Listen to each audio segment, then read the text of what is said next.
The moment mother officially divorced father, she pulled me tightly into her arms. Lifting her head, she gazed at the public notice hanging right at the entrance of the marquis residence. It clearly stated that the marquis residence was seeking a new succeeding wife, while also looking for a new mother figure for the young master. In front of the residence gates, rows of young maidens with flower-like beauty stood neatly in line, waiting. Each one hoped to catch the eye of the elders within the estate, dreaming of stepping into a life of wealth and nobility in one move. My former brother and old father mocked mother with sneering words, showing her no respect at all. A woman past her prime still fantasizing about remarriage, and dragging along a child from a previous marriage like a dead weight around her ankles. No self-awareness whatsoever. Haji, do you really think marrying into the marquis residence is as easy as buying a maid at the market? Being the new principal wife or a stepmother, neither role is easy to live with. My heart twisted in pain at those words. It was clear I was the burden, making it hard for mother to choose her path. I burst into tears, sobbing so hard I could barely breathe.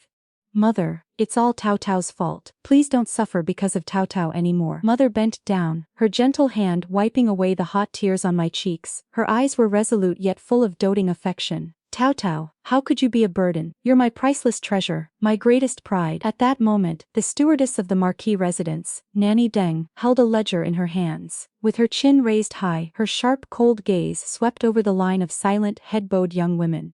Just then, she spotted mother tenderly embracing me, wiping my tears and soothing me gently. Her steps slowed, she gave a slight nod and issued a cool command. Record this one. She has the bearing of a virtuous mother. A young maid-servant cautiously lifted the roster and presented it, every movement respectful and meticulous, not daring to make the slightest error. The long line of flower-like maidens had been somewhat restless earlier, but under that stern gaze, they fell silent, lowering their heads even further. No one dared utter a word, fearing they'd be crossed off the list. Nanny Deng, dressed in a deep green gown, carried herself with the haughty grace of a peacock spreading its tail.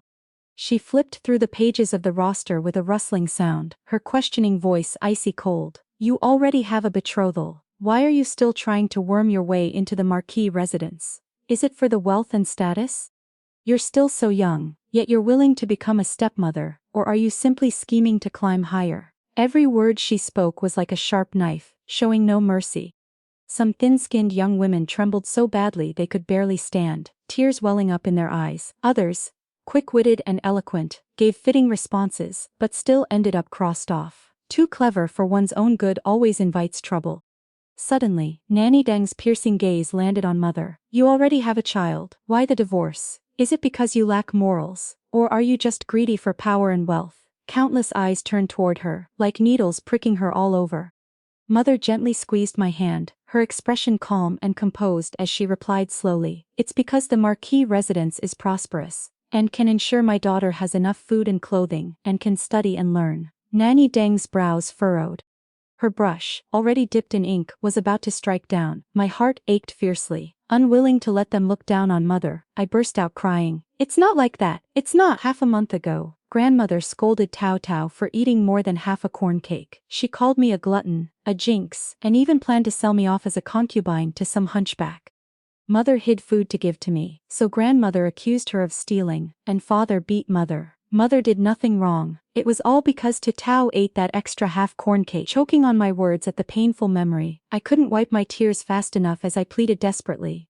Nanny, mother is very kind. Tao Tao will be good from now on, and won't eat so much anymore. Nanny Deng paused her brush beside mother's name on the list and didn't write for a long time. Her expression grew complicated. Sensing her hesitation, mother gently held my hand and soothed me in a low voice. Tao Tao, don't make things difficult for Nanny. In the end, that brush still didn't descend. In the silent space, I heard a faint sigh, like a gentle breeze brushing over my head, aching for me and pitying mother. Looking up, Nanny Deng's face remained stern as ever.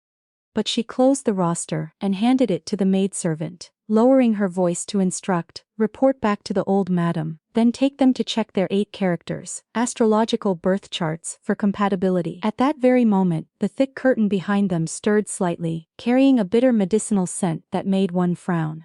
A charming young woman stepped out, paused to observe the scene for a moment, and then let out a laugh. The old madam is taking her medicine and heard the commotion. She sent me out to check.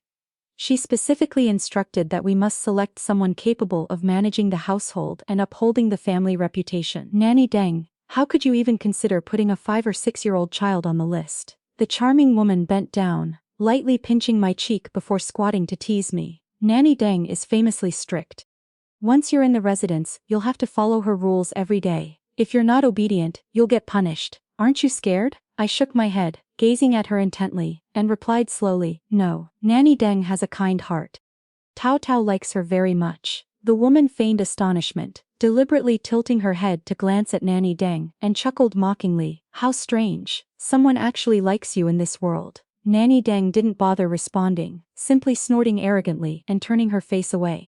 Chuncha, enough with your nonsense. Why don't you escort this mother and daughter to pay their respects? To the old madam. Chuncha sighed softly and lowered her voice. The old madam has just taken her medicine and fallen asleep. She sent me out to report that there's no need for them to meet. From the commotion earlier, the old madam wasn't very pleased. She's worried this mother and daughter won't catch the eye of the marquis or the young master. You know how it is. The old madam hates noisy children, and the marquis has never forgotten his late wife all his life. As for the young master, he's quite stubborn. Once they return to the residence and see this mother and daughter, it might only make things more awkward. With that, she raised the goat horn lantern higher and walked away with graceful, butterfly-like steps. Escort them back to their quarters. The women walked ahead, discussing in hushed voices as they went. I followed quietly behind, listening to every word. It seemed that for mother to truly establish herself here, Nanny Deng's support alone wasn't enough. Lost in thought, I lowered my head and counted the patterned bricks underfoot. The lantern light swayed, casting flickering shadows on the bricks. 3 bricks, 4 bricks. In my heart, I silently noted that I still needed to win over big brother, father, and grandmother too. But before I could even get acquainted with the new grandmother, the very next day, Chuncha arrived with a series of gifts. She said they were greeting presents from the old madam, the marquis, and the young master. There were several bolts of fine silk, exquisite trays of pastries, monthly silver allowances, and even pocket money prepared for Tao Tao's schooling. That night, mother stayed up late, meticulously sewing a school bag for me. As she stitched, she stroked my hair and gently instructed, "Others are treating us kindly, so we must know how to be grateful and never disappoint their good intentions." Mother stayed up sewing 2 new school bags. She planned that tomorrow, when big brother Shiu went to school, Tao Tao would also bring one along. With the leftover fabric, mother even sewed a small pouch for Tao Tao to hold candies. Before sleep, I couldn't help but touch the pouch and school bag under my pillow, my heart overflowing with joy. How wonderful this was. Tao Tao and mother were about to have a new home. On the 3rd day, the sky was clear and blue, the sunlight warm and golden, spreading like scattered gold. I hugged my new school bag, feeling excited at the thought of meeting my new big brother Shiu. But 3 days passed in a row, and I waited until Teacher Chu dismissed class without seeing a trace of him. I gathered my courage to ask. Teacher Chu immediately frowned and shook his head repeatedly. He's not studying. Stubborn and difficult to teach, a hopeless case. It wasn't until the 4th day, as the sun was setting in the west, that I finally saw him. A group of young servants surrounded him, chattering noisily and demanding rewards. Shiu pulled out a handful of silver scraps from his sleeve, flung them to the ground, and the little ones scrambled to snatch them up. He threw his head back and laughed heartily. I hugged my school's bag and timidly stepped forward, offering it with both hands respectfully. "Big brother, my name is Tao Tao. This is a school bag mother sewed, one for you and one for me." Shiu was about 10 years old at the time, already a head taller than me. He examined it closely, the corners of his mouth curling in disdain. "Oh, you and your mother, the ones chosen by Nanny Deng and the old lady. Is Tao Tao the name for some clay jar left out in the yard? Your mother must really hate how useless you are, not worth a single coin, so she gave you such a cheap name." I pressed my lips together and answered seriously, a spark of pride in my eyes. "That's not true. It's Tao Tao, the gentleman, carefree and innocent. Tao Tao is mother's precious treasure." But the moment I mentioned mother, Shiu's face darkened instantly. He snatched the school bag from my hands and hurled it, along with the books and inkstone inside, forcefully away. The school bag tumbled into the courtyard of the old madam. Not stopping there, he shoved me hard, knocking me to the ground. "Before your mother came here 7 or 8 years ago, I've seen countless women do the exact same thing. Some sew clothes, others cook soups and pastries, all claiming to treat me like their own son, but it's all just using little favors to buy their way into dreaming of enjoying the family's fortune. Listen up, mother, stop deluding yourself. My father loves me the most. When he returns, I'll tell him everything and have him kick you both out. In my eyes, Nanny Deng was like a proud peacock, Chuncha like a graceful butterfly. But Shiu was nothing but a bristling porcupine, prickly the moment you touched him. He turned and left without a backward glance. I stared in confusion toward the old madam's courtyard. Chuncha had once warned that the old madam was ill and often took bitter medicine. She hated noisy children the most. Tao must not disturb her. But that schoolbag was something mother had stayed up all night sewing for me. If mother found out, she'd be heartbroken. I cautiously asked the old woman guarding the courtyard gate. She glanced at me and Shiu for a moment, her eyes crinkling with a gentle smile as she instructed softly, "Sit here and wait. Once the old madam wakes, I'll report it for you." I tucked my hands into my sleeves, buried my face in the scarf mother had sewn, and sat quietly on the steps. The wind blew through the corridor, slipping coldly into my collar while my forehead burned hot. Drowsiness crept over me in waves. I vaguely heard Chuncha scolding someone. The old madam wasn't even asleep yet, you just needed to announce it properly. A 5 or 6-year-old child. How could you let her sit out in the cold wind like a fool? With that, she took my hand and led me over the high threshold, past layer after layer of heavy curtains. Big sister, are we going to see grandmother? Yes. Perhaps I was too tired. Chuncha's sleeve looked like butterfly wings, and the path ahead seemed to tilt. In the room, lamplight pierced the darkness, and the bitter scent of medicine lingered, making one frown. On the main seat sat an old lady, upright and dignified. She held a bowl of medicine in her hand, a jade piece on her forehead, exuding an air of nobility like a quiet gray cat. Chuncha led me forward and announced respectfully, "Old madam, this is the child of Lady Hua, named Tao. Please have a look." I was burning with fever and collapsed right at the old lady's feet. A pair of soft warm arms caught me just in time. Powerlessly, I leaned against her and mumbled, "Chuncha, big sister, has grandmother woken up yet? Tao will be good and won't make any noise." The person holding me stiffened slightly, as if in disbelief, and asked softly, "Chuncha, what did this child just call me?" Tao called you grandmother." Chuncha smiled. This child is filial. It was freezing cold and she was afraid of waking the old madam, so she sat on the windy steps waiting. The one holding me fell silent.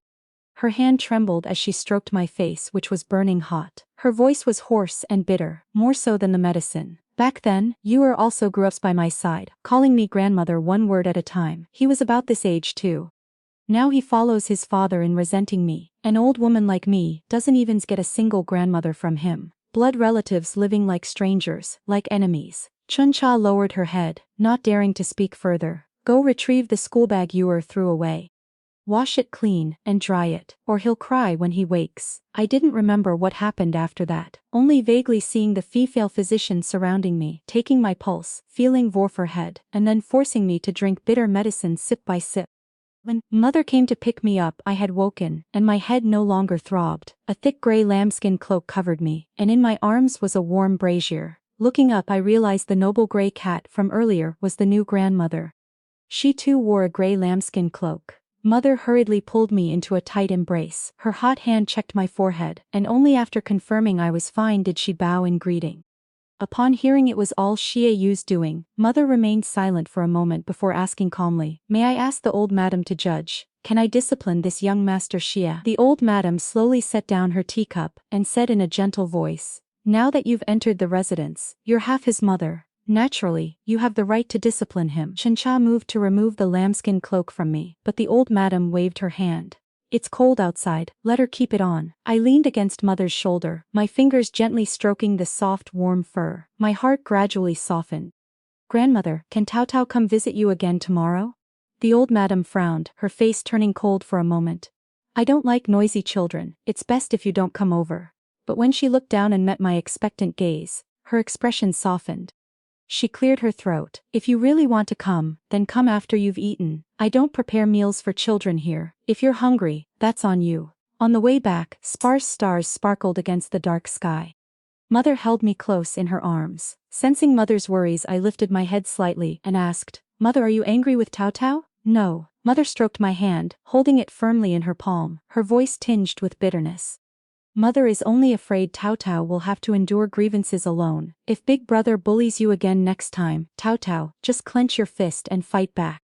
Even if it means leaving the residence with you and facing hardships for food and clothing, Mother will never let Tao Tao suffer. I shook my head, not feeling aggrieved at all, and replied softly. Big Brother didn't mean to bully Tao Tao. He was just startled because he'd never seen a school bag before. It's like last summer when Mother took Tao Tao to eat steaming mountain ice cakes. White steam was rising, and Tao Tao thought it was hot, but it turned out to be cold and sweet, delicious beyond words. Next time I see Big Brother, I'll just ask him to apologize. As he chattered away to Mother, a figure stood silently downstairs, watching us. I rubbed my eyes to see clearly, but the silhouette vanished into the night. Early the next morning, Chuncha brought back the school bag, washed clean and dried, looking brand new. Before finishing breakfast, I happily carried the lambskin cloak to return it to Grandmother. At that time, Grandmother was drinking her bitter medicine and didn't even look up, only frowning. Seeing her table empty except for the medicine bowl, I quickly opened the small pouch Mother had sewn and laid out all the pastries. Grandmother, Tao Tao has candied winter melon, roasted yellow beans, tea cakes and 3 flavored preserves. Eat something sweet, and the bitterness will go away. Grandmother paused, frowning as if displeased. It seems your mother has spoiled you rotten. What kind of mother does this? I shook my head hurriedly to explain. It's not that. Tomorrow is Tao Tao's birthday, so Mother bought lots of snacks but didn't let Tao Tao eat them all. Tao Tao thought Grandmother drinks bitter medicine and didn't know what you like, so I brought everything. Tomorrow is your birthday too. I nodded. Grandmother's face showed a hint of awkwardness. She called for Chuncha. Go to my cabinet and pick something for her birthday gift. Chuncha smiled, taking the key. Tao Tao is truly blessed, you know. The old madam's cabinet is more precious than the dragon palace in the East Sea. What would Tao Tao like? Really? Tao Tao can have anything? As long as you ask, there isn't a treasure in the world the old madam can't find. Grandmother snorted coldly, arrogantly lifting her head as if disdaining my eager look. I rested my chin on my hand, smiling at Grandmother, and sincerely wished, I hope Grandmother will treat Tao Tao well. Tao Tao likes Grandmother. So for Tao Tao's 7th birthday, the wish is for Grandmother to be in good health and not need to drink bitter medicine anymore. The hand accepting the brocade box from Grandmother suddenly froze, then let out a sigh of emotion. This child, Chuncha tilted her head with a smile. The second young miss is filial and sensible. Even Teacher Chu praises how diligently Tao Tao studies. The old madam didn't reject the title of second young miss. She only shook her head sadly. If only Heir had half of Tao Tao's obedience, it would be wonderful. But getting that porcupine Shiu to apologize is truly difficult. These days, he always avoided me, as if he had eyes on the back of his head. On the winter solstice that day, snow fell heavily. Marquis Shiu returned from the south.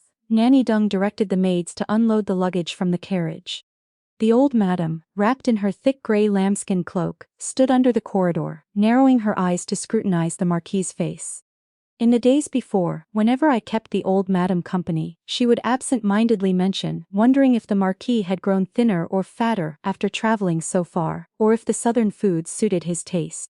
Yet when she saw Marquis Shiu, the old madam said not a word. Her face was colder than the ice under the winter eaves. The marquis looked gaunt, wearing a heavy outer robe, carefully cradling something in his arms, afraid the snow would wet it.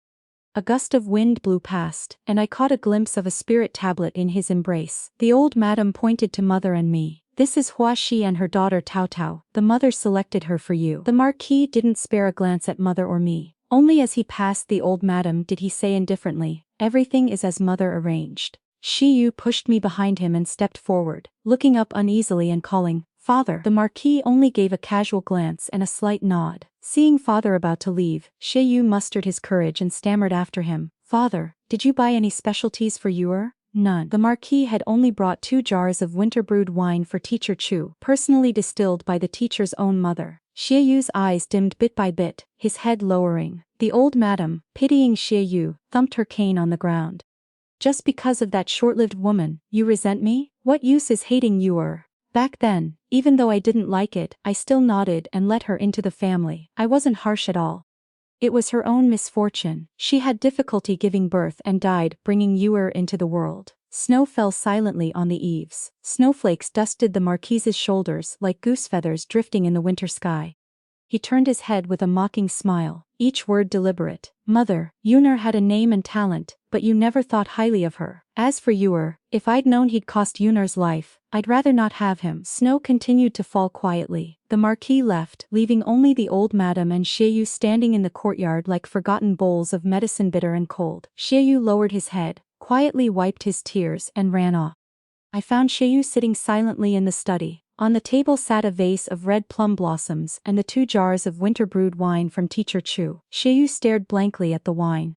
When he saw me push open the door, a flash of hope lit his eyes, but upon realizing it was me, he sneered coldly. Why is it you? Aren't you off currying favor with that old lady? Why come looking for me? Want to laugh at me? I shook my head, afraid to touch his sore spot, and asked cautiously, the festival is coming soon. Mother plans to take Tao Tao to the market. Tao Tao came to ask if Big Brother wants to go. What does Big Brother want to buy? The market has everything. Shiu's face remained expressionless, only the corners of his mouth curling in mockery. You think everyone is as poor and inexperienced as you and your mother? The last time he pushed me, he still hadn't apologized, and now he was saying such vicious words.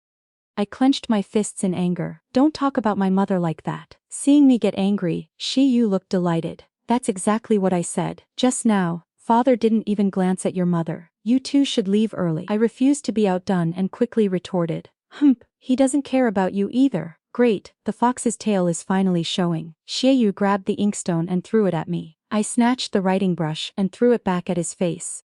He twisted my cheek hard, and I bit his hand. The 2 of us tussled noisily in the study. Suddenly, with a crash, the sweet scent of wine filled the air. The study was in chaos. The 2 jars of winter-brewed wine had shattered. Shiu released my cheek, and I let go of his hair. We stared at each other wide-eyed, neither daring to speak. Suddenly, Shiu came to his senses and laughed triumphantly. Tao Tao, you're done for this time. You're going to get spanked. Why only me? You clearly pushed me into the cabinet. Idiot. Your mother wants to wit over my family. She'll only hit you, not me. Even if your mother doesn't hit you, my father will. At that, Shiu laughed self-mockingly. He never disciplines me. Sure enough, the marquis didn't come. He didn't care about Shiu at all. When mother entered, Shiu crossed his arms smugly, looking at me.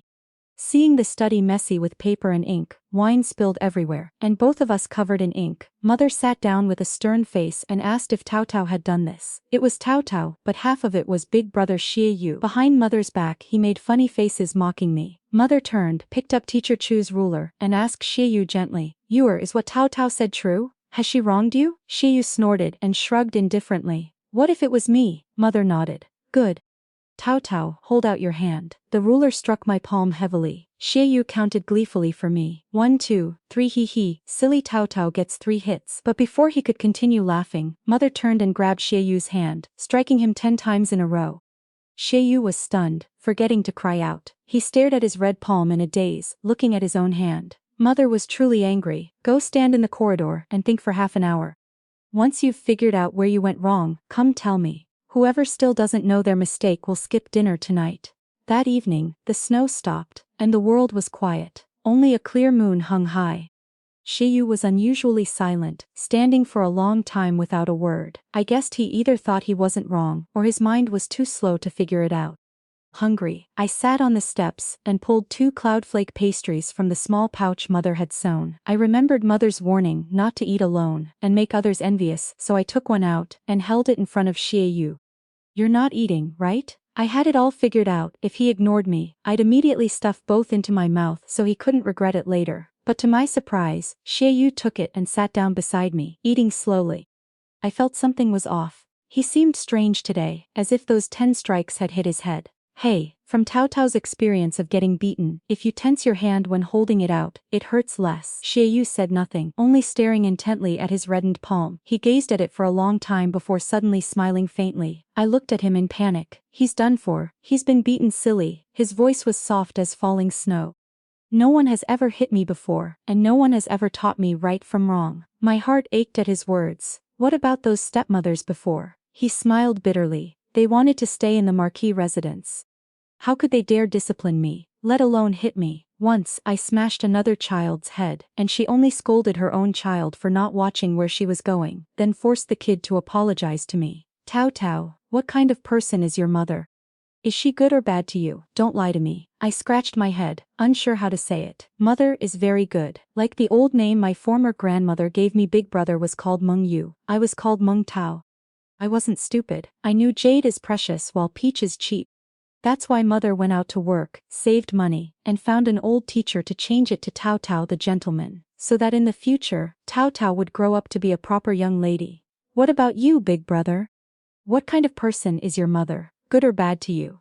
She passed away early, before she could be good or bad. Shiu's eyes darkened suddenly. I don't know what a mother should be like, so Tao Tao will give you half of mine. I generously patted his shoulder, then quickly added, afraid he'd feel awkward. Mother's hand is weak. After hitting you, when she hits me she won't have any strength left. It hurts less. The cold wind blew past. Shiu shrank his neck.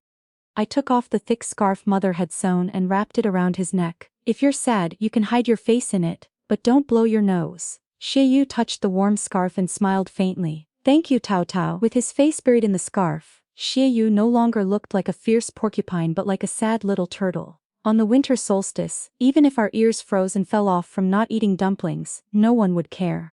When Nanny Deng arrived, Shiu and I were bent over the table, racking our brains to write an apology letter to Teacher Chu. Mother smiled as she brought out 2 bowls of steaming hot dumplings. They smelled delicious. The filling was minced by mother herself, wrapped personally for Tao Tao and Heir to eat before writing. She put the remaining 2 bowls into boxes and handed them to Nanny Deng. Thank you for your hard work, Nanny. This box is for the old madam. This one is for the Marquis and Lady Yun. Hearing mother mention Yun, Nanny Deng paused slightly, but seeing Shiu hugging his bowl and eating with gusto, she smiled in satisfaction. The old madam is very pleased to hear that Lady Hua is willing to discipline the young master, but she also reminded her not to mention the deceased too often. Since the Marquis and young master haven't forgotten her in their hearts, it will be hard to make room for Lady Hua. But mother didn't heed the advice. Even when teaching Shiu, she often spoke of Lady Yun. Once, when Shiu got restless in class again and skipped school, Teacher Chu reported it to mother. Mother didn't scold or punish him with the ruler. Instead she handed him a collection of poems. Your mother was a talented woman. These are poems she once wrote. Only by studying can you understand her words. From then on, Shiu never skipped class again. As the year drew to a close, the Marquis used to go alone to pay respects to Lady Yun. This year, the old madam firmly insisted that mother, Tao Tao, and big brother go along. She wanted him to know that our family of 3 were the ones closest to him, who understood his warmth and cold. Mother folded paper money and commissioned artisans for extra clothes, jewelry, brushes, ink, paper, and inkstones. Under the lamplight, I looked up and touched the shiny paper money, asking cautiously, Grandmother doesn't like Lady Yun, and says she was wicked. Why are you still preparing these things for her? Mother stroked my head.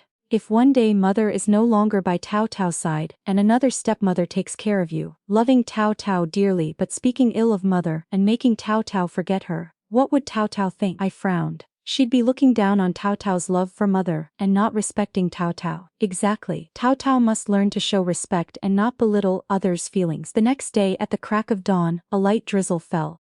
Beside the carriage, the Marquis's face was cold and full of disgust. He didn't even glance at mother or me. Mother sat down and handed an umbrella to big brother, soothing him gently. Heir has memorized several poems.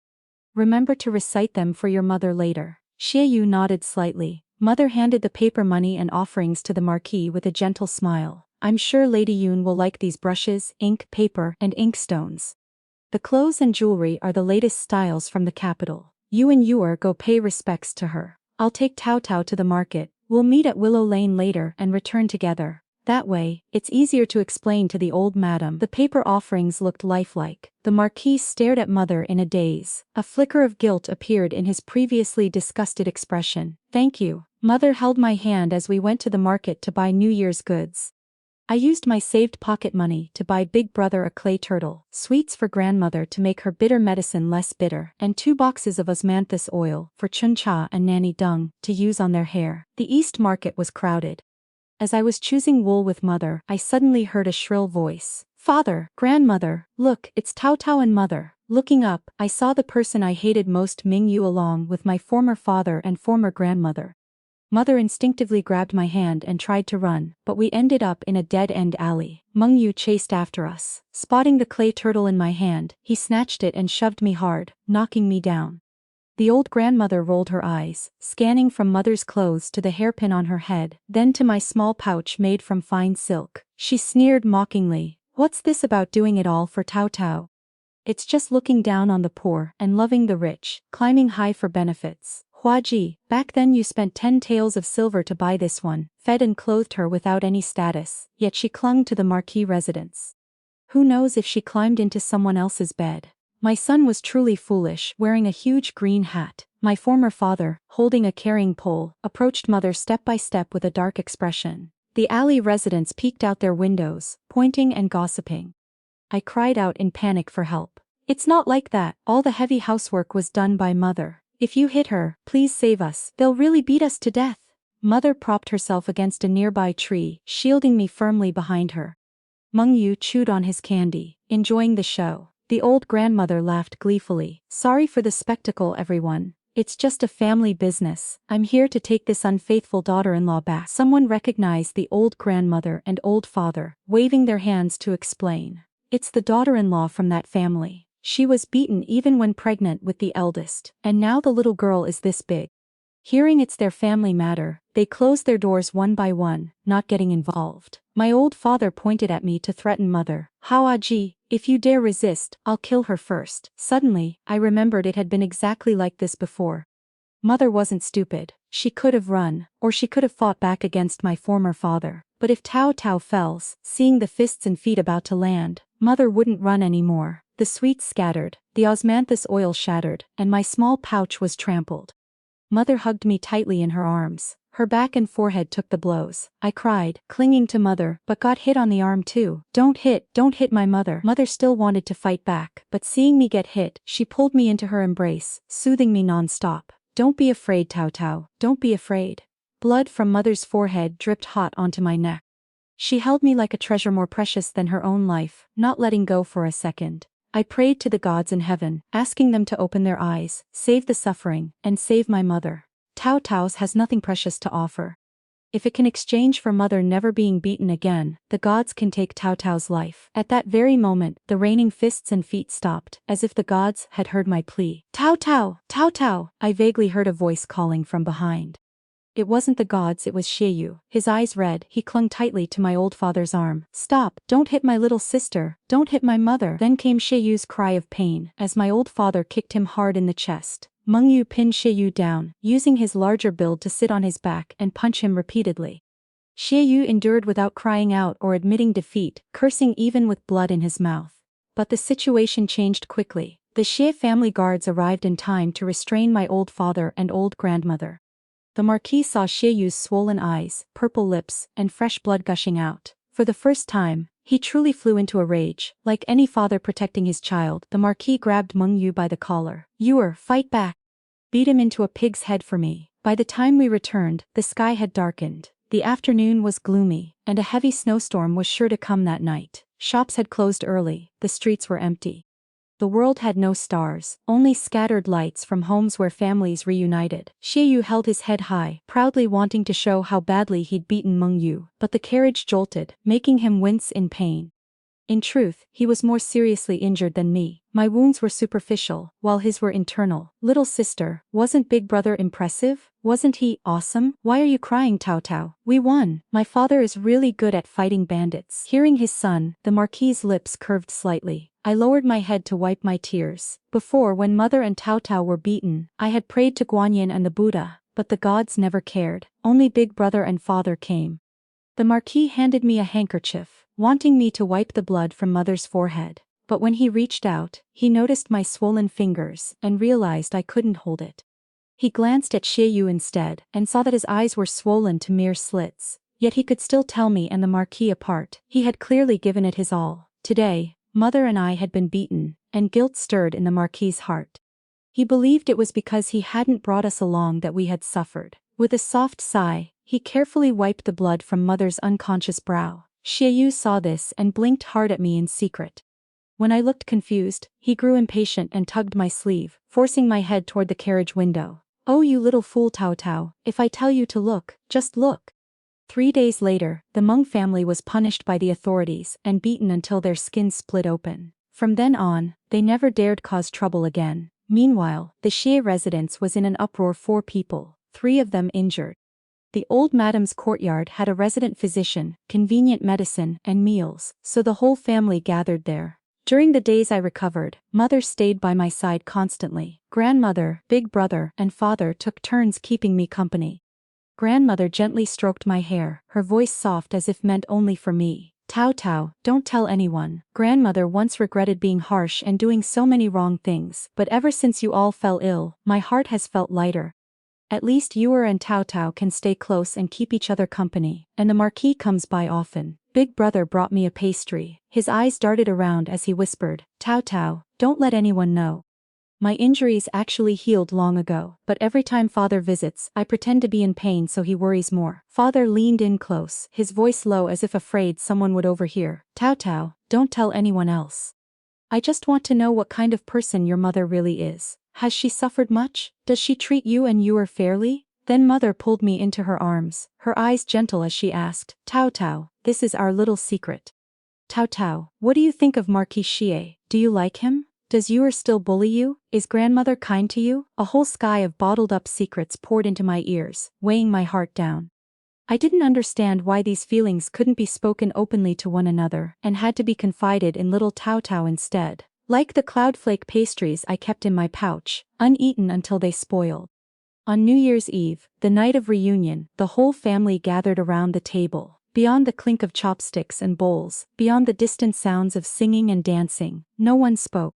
Shiu ate heartily, but when he noticed me only picking at a few bites distractedly, he looked surprised. Tao Tao, are you sick? You usually eat like a little piglet. I was hungry, but my heart was stuffed with too many secrets, choking my throat so nothing would go down. The glossy, honey-glazed pig's trotter on the plate smelled so tempting my stomach growled. I sighed and asked timidly, Tao Tao wants to know. Are we a real family now? Big brother, mother, father, and grandmother all answered at once. Of course, if we're family, then we're not outsiders. We're relatives, right? Yes, not outsiders, of course we're family. Only then did I breathe a sigh of relief. Since we were family, the things Tao Tao said wouldn't count as breaking a promise. I pointed to each of them in turn and spoke solemnly. Big brother's injuries have healed, but he misses father, and doesn't dare say it, so he pretends to still be hurt so father will worry more. Grandmother used to be a bit harsh, but now she truly regrets it. She wants to apologize to father and big brother so our family can reunite without any more resentment. Father, don't worry, mother is the best person in the world. Even if she suffers 1,000 hardships, she never wants Tao Tao to bear any of it. Mother treats big brother and Tao Tao fairly. If Tao Tao gets punished, big brother won't escape either. Mother Tao Tao likes big brother, Tao Tao likes father, Tao Tao likes grandmother too. Tao Tao wants us to stay a family forever, sitting together every year like this, for New Year's Eve dinner. The words lifted a weight from my chest, leaving my heart light. I picked up a piece of the honey-glazed trotter, and ate it with gusto.